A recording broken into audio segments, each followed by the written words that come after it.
ஸ்ருதி இவ்வளவு தீவிரமா இருக்கான்னா கண்டிப்பா அவகிட்ட ஏதோ ஒரு எவிடன்ஸ் இருக்கு.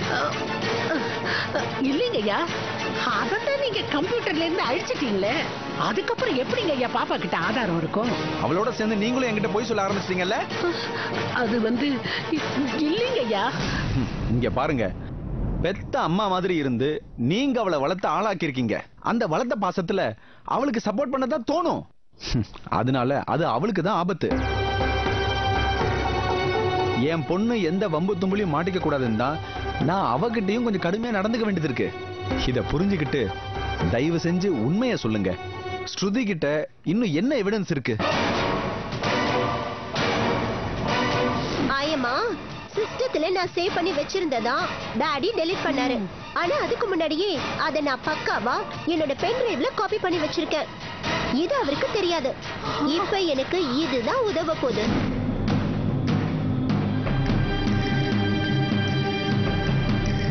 என்ன ஆயா, என் மேல இருக்கிற விசுவாசத்தை விட ஸ்ருதி மேல இருக்கிற பாசம் தான் உங்களுக்கு பெருசா தோணுதா? அப்படி எல்லாம் இல்லைங்க ஐயா. என்னைக்குமே ரெண்டு பேருக்குமே என் மனசுல சம இடம் தான் இருக்கு. அப்படின்னா உண்மையை சொல்லுங்க. ஸ்ருதி கிட்ட ஏதோ ஒரு எவிடன்ஸ் இருக்கா இல்லையா? இருக்குங்க ஐயா. இருக்கா? என்ன என்ன என்ன எவிடன்ஸ்? அது ஒரு பென் டிரைவுங்க ஐயா. பென் டிரைவா? ஆமாங்க ஐயா. நீங்க அந்த கொலையை கம்ப்யூட்டர்ல இருந்து அழிக்கிறதுக்கு முன்னாடியே பாப்பா அத பென் டிரைவ்ல போட்டு வச்சிருச்சான். அதானே நான் நினைச்சது சரியா போச்சு பாத்தீங்களா?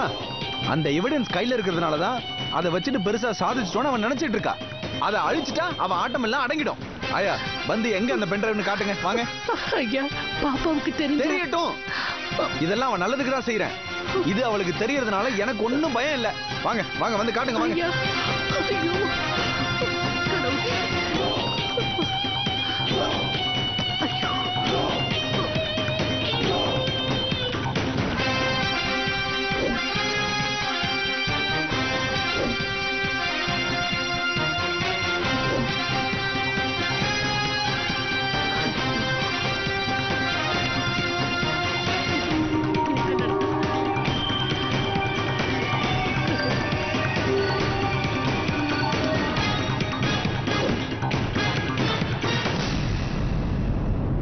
ஆயமா, ஸ்ருதி வெளியில போகும்போது அவ ஹேண்ட்பேக் எடுத்துட்டு போனாளா?